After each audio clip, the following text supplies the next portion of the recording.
Deportiva en una transmisión simultánea de Televisa y Radar 107.5 FM. Que puede haber incrementos, sí. ¿De cuántos centavos? No lo sé. Alma González, Aurelio Peña. Justamente a propósito del tema de la discapacidad y de lo que obviamente tiene que ver con la equidad de género, entre otros temas, derechos humanos, es un militante incansable de la izquierda mexicana, porque además proviene de una familia que se ha caracterizado justamente por esa lucha combativa, democrática, humanista y sobre todo posible que encabezó en su tiempo y en su momento, en momentos difíciles para nuestro país, don Gilberto Rincón Gallardo. Pero ella misma, Lídice Rincón, pues ha también formado organizaciones, asociaciones importantes para realizar este trabajo social y este trabajo que obviamente tiene que ver justamente con la equidad de género, con la discapacidad, que es un asunto que, salvo su mejor opinión, todavía pareciera que muchos no han comprendido. Lídice, ¿cómo estás? Buenos días. Hola, buenos días, Aurelio, y buenos días a todo el auditorio que nos ve, que nos escucha. Y gracias por el espacio, por la invitación. Para mí es un honor, un gusto, un placer estar otra vez contigo. Igual, de verdad. Muchas gracias en esta misma lucha y en este mismo esfuerzo. Pero bueno, hablando de la discapacidad, si no tienes inconveniente, mi querida Lídice Rincón, yo quisiera que comenzáramos hablando en este proceso electoral que vivimos en México, que vivimos en Querétaro. Yo de repente considero, salvo tu mejor opinión, que tú eres más puntual en ese tipo de situaciones, candidatas verdaderamente, no sé si ignorantes, o que no les preocupa o no les ocupa, o no hay una propuesta concreta y puntual en el tema de la discapacidad y de la equidad de género. Mira, yo creo que en primer lugar pues es un tema relativamente reciente de manera institucional. Uh-huh. El tema de los derechos de las personas con discapacidad pues apenas tiene un poco más de una década que se empezó a institucionalizar. La lucha tiene décadas, ¿no? Pero no solamente eso, sino que en efecto yo creo que es un tema que va más allá del aprendizaje cotidiano, es un tema de conciencia. Sí, sí. Y así lo pongo. Pero de conciencia, ¿no?, social, de conciencia institucional de los gobiernos. De conciencia social, yo creo que es un tema de las personas, y las personas gobiernan. Sí, sí, sí. Entonces, si nosotros tenemos servidoras y servidores públicos que no tienen conciencia en el tema, que no tienen consciente el tema de lo que implica la garantía, la promoción, el fomento de los derechos de las personas con discapacidad, lo que implica la inclusión en realidad, uh-huh, pues difícilmente tendrán propuestas. ¿Qué necesitamos entonces o qué se requiere para que en estas agendas políticas, compromisos de campaña, discursos, Lídice Rincón Gallardo, de repente haya alguien que le diga, oiga candidato, oiga candidata, y de la discapacidad, de qué proyecto, qué está planteando específicamente para que se pueda completar, ¿no? Para que se pueda concretar? Pues mira, yo creo que de entrada les diría, más allá de informarse, que yo creo que sí están informados, yo creo que buscar asesores en el tema, porque ya en la práctica, ya a la hora de aterrizar políticas públicas, sí se necesita saber qué es lo que falta hacer. Falta mucho, uh-huh, muchísimo, estamos en pañales. Parece mentira que México haya sido uno de los países impulsores de la Convención sobre los Derechos de las Personas con Discapacidad y hemos avanzado apenas un poco, ¿no? Sí, casi nada. ¿Qué te quería hacer justamente en esta misma reflexión? Digamos, tú has impulsado proyectos muy importantes a nivel nacional, a nivel local también. ¿Cómo vamos en el país? ¿Cómo vamos en esta administración federal en estos temas? ¿En qué están avanzando? Si es que estamos avanzando.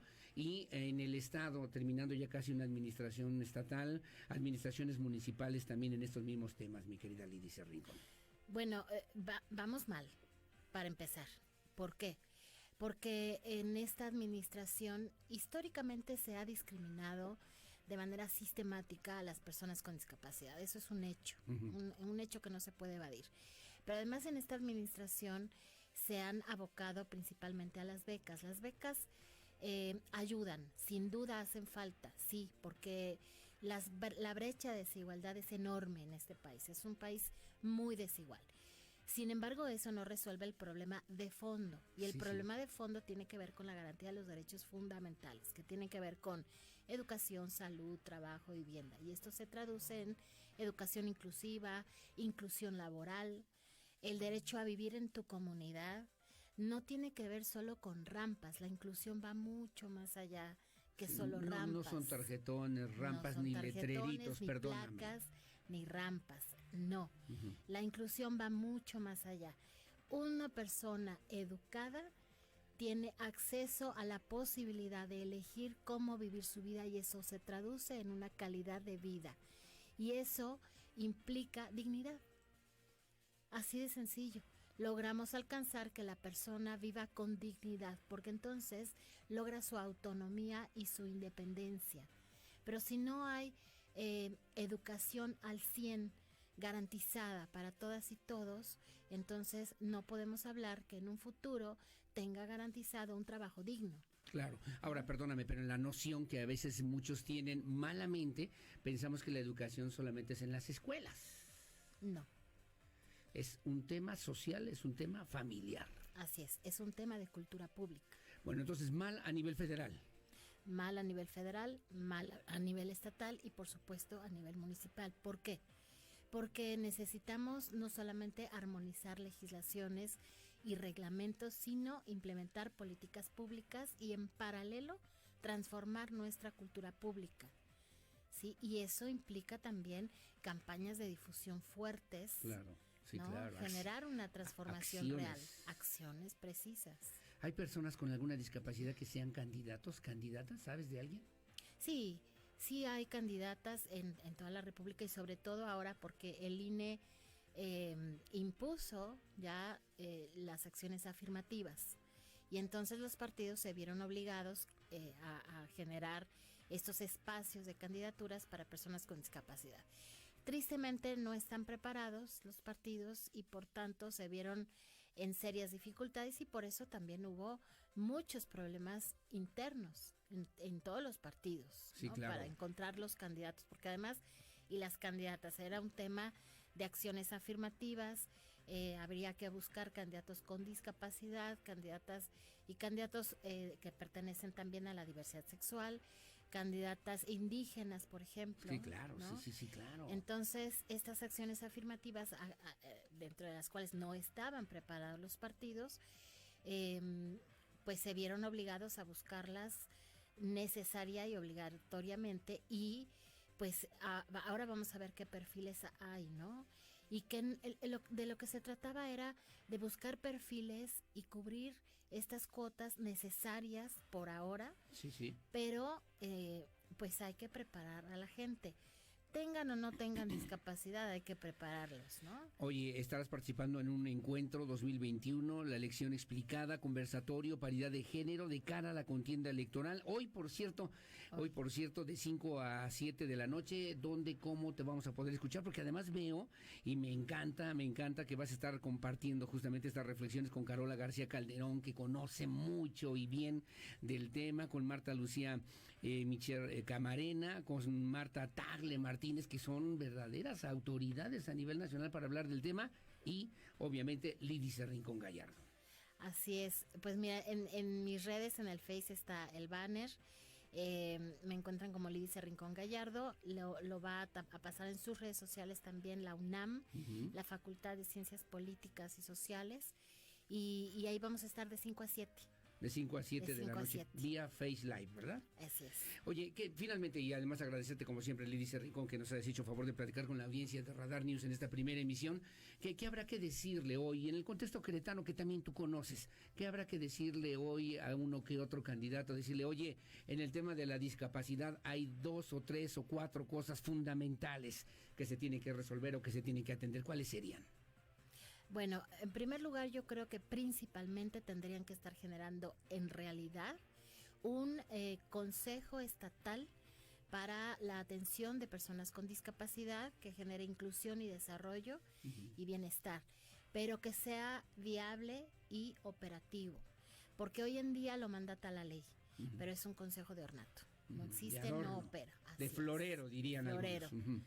Un consejo estatal para la discapacidad. Así es. He insistido de manera contundente en su necesaria creación, porque además el gobierno ha sido omiso, Sí, permíteme decirte, ha sido omiso en este rubro, está faltando a la ley, es merecedor, por supuesto, una recomendación, incluso a nivel internacional, porque al ser omiso, pues está faltando la ley lo mandata y no lo han creado, no está operando. ¿En ninguno de los 3 órdenes de gobierno? En ninguno. En ninguno. A nivel municipal existe el Instituto Municipal para Prevenir la Discriminación, pero el área que debiera estar funcionando para poder implementar políticas públicas muy concretas en beneficio de las personas con discapacidad, eso no existe. Así es. Sería lo más importante, sería el punto de partida para poder entender en Así este es. nuevo contexto el tema de la discapacidad, Así es. de la equidad de género, Así es. de los derechos humanos, de esta lucha que durante muchos años han representado gente como tú, mi querida Para Liz. generar una política estatal y una política municipal real en beneficio de los derechos de las personas con discapacidad y que genere inclusión y desarrollo Dijiste en pañales, en pañales. menos que en pañales. Así es. Una vergüenza. Nos hacen falta más líderes, ¿no? Con esa visión, por lo menos. Sin duda. Que la sin tuvo, duda. que la tuvo tu papá siempre. Así es. Que la tuvo tu papá siempre y ¿Qué que falta nos hace, verdad? que nos hace falta y que recientemente hicieron ahí un reconocimiento, por cierto, sobre esta misma situación y consideración de lo que es esta visión de la política con un sentido humano, mi querida Lidice Rincón. Con un sentido humano, con mucha conciencia, sobre todo, que les falta a nuestros políticos y políticas, sin duda, y lo digo de manera contundente. Señores, pónganse las pilas, y señoras, Y señoritas. y señoritas. Lidice Rincón, muchas gracias, un gusto que haya estado con nosotros el día de hoy. Ojalá que sea recurrente, que podamos tener esta conversación que me parece muy importante y que sirva para que vayamos generando esta educación y esta cultura que sin duda alguna es importante para hablar, para comprender, para considerar. Esto también como parte de una realidad que hoy tenemos que vivir en Querétaro, Lidice. Con gusto, será un placer contribuir. Muchas gracias otra vez. Un placer. Muy amable, muchas gracias. Son las 8 de la mañana con 28 minutos. Hago una pausa, vamos corriendo además con más aquí en Radar News en esta primera emisión. Pausa, volvemos enseguida. Sus comentarios siempre bienvenidos, ya sabe, en nuestro teléfono de WhatsApp en el 442-592-1075 en Radar News en esta primera emisión. Pausa, volvemos enseguida con más.